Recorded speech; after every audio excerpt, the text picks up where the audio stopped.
Talvez você não tenha tempo para refletir sobre a razão de tanta desigualdade social em uma nação tão rica quanto o Brasil, principalmente em uma metrópole pujante como São Paulo.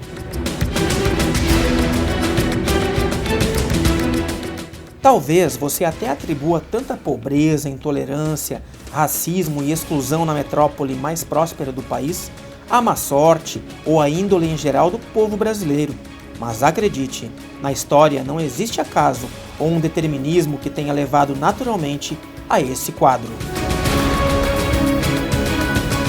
Vamos conhecer hoje algumas das razões históricas da exclusão na cidade de São Paulo. Este é o momento Raio-X SP, a cidade que você olha e não vê, que pergunta: será que é tempo de uma nova oração no Planalto de Piratininga?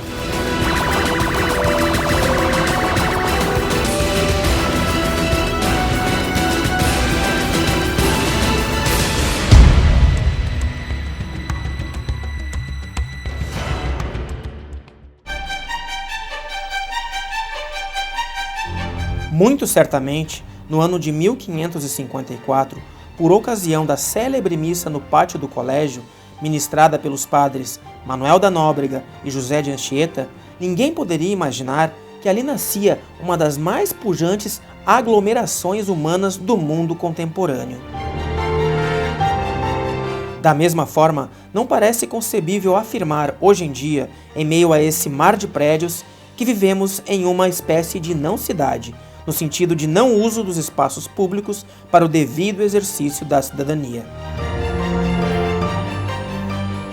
O espaço público de São Paulo é renegado pelos ricos por medo e cada vez mais enfrentado por pobres como zona de confronto e sobrevivência, como no caso dos sem-teto, mendigos, prostitutas e toda sorte de pessoas atingidas por alguma forma de exclusão. De um lado, a população mais rica se isola da cidade real em seus carros de luxo e condomínios fechados. De outro, um cinturão miserável de cerca de 1.600 favelas convive com o abandono de políticas públicas e de recursos, o que gera violência, tráfico de drogas e falta de saneamento, saúde, educação, lazer e segurança.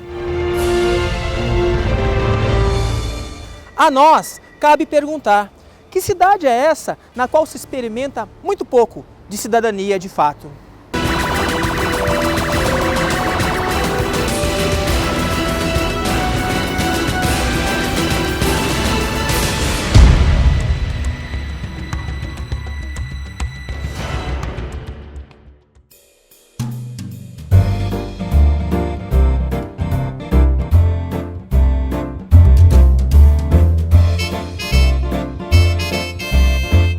No início do século XX, São Paulo foi reordenada.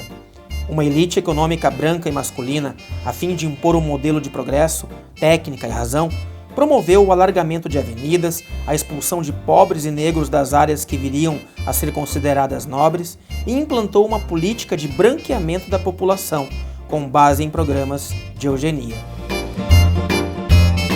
O patriarcado escravocrata que predominava na mentalidade dos patrões, tendo a Europa como modelo de superioridade a ser alcançada, estava na matriz de um regime de violência contra o trabalhador pobre e a imensa massa de negros e mestiços. A população negra, considerada uma raça inferior, era tida como uma ameaça ao desenvolvimento.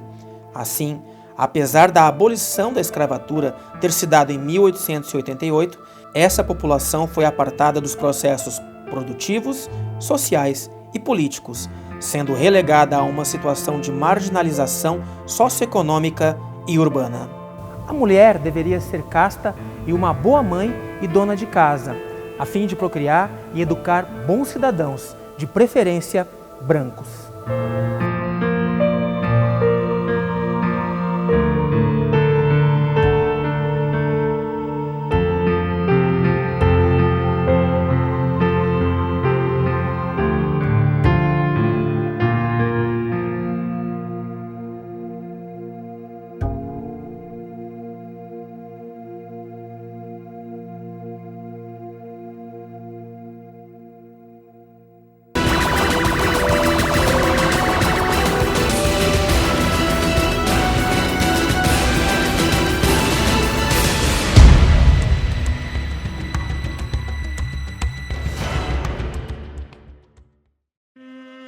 Logo nos primeiros anos do século XX, São Paulo começou a crescer literalmente às margens.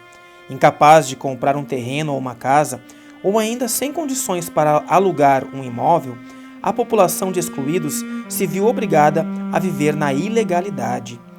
Por volta dos anos 30, a São Paulo clandestina era 2 vezes maior que a cidade oficial, e a questão social urbana era tratada como caso de polícia. Com o passar dos anos, com a legalização dos bairros pobres, a segregação espacial de São Paulo seguiu outro rumo, os chamados enclaves fortificados. Com medo dos pobres marginalizados e dos sem-teto, e sem poder expulsar de uma vez por todas os negros e mestiços das áreas públicas, as elites passaram a criar, a partir da década de 70, os espaços privatizados, fechados e monitorados para residência, consumo, lazer e trabalho. Condomínios fechados, shopping center, clubes se multiplicaram, enquanto na periferia começou uma escalada de assassinatos de jovens negros, que até hoje não param de abastecer os frigoríficos do IML paulistano. Seria essa a nossa melhor herança daquela missão jesuítica de 1554?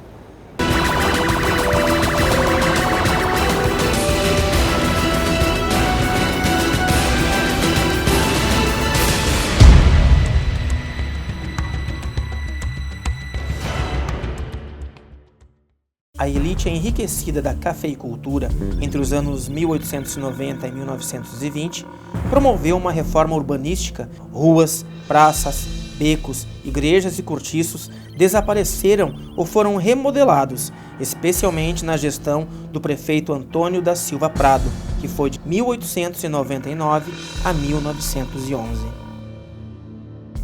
Assim, costumes e indivíduos eram prescritos, presos ou simplesmente excluídos, ao modo mesmo de extermínio em chacinas.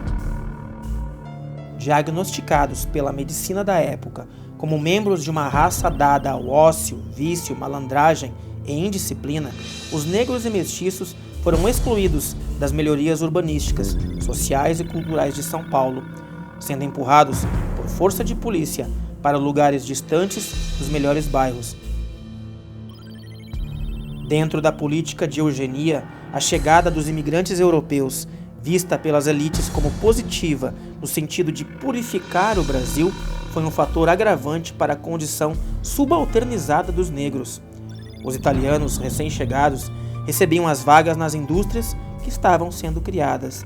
Desse modo, restava aos mulatos os piores trabalhos e os serviços mais pesados, como os de carroceiros, limpadores de bueiros, coletores de lixo e outras atividades informais. Enquanto este mar de concreto e desigualdades, chamado Grande São Paulo, avança desordenadamente na forma de favelas, algumas da Zona Sul já fazendo divisa com bairros de Santos e outras da Zona Oeste já alcançando Campinas, vemos, ao mesmo tempo, brotarem do chão torres luxuosas e fortificadas destinadas à classe alta. Há que se fazer uma pergunta: o que mudou de 100 anos para cá? Talvez esteja na hora de repensarmos a cidadania na maior metrópole da América Latina, não somente pela escassez de água e excesso de defuntos jovens e negros, nem tampouco pelo caos do trânsito e exatidão arquitetônica dos arranha-céus das multinacionais, mas repensar São Paulo enquanto um lar possível de cidadania. Para tanto, cabe revisitar a história. Se em 25 de janeiro de 1554 ela foi iniciada como vila e 157 anos depois, em 1711, foi elevada à categoria de cidade, hoje, 304 anos mais tarde, somos a geração que testemunha a não-cidade de São Paulo. Mas sempre é tempo de rezar uma nova oração por São Paulo de Piratininga, mesmo que não mais seja recomendável fazê-la no pátio do colégio.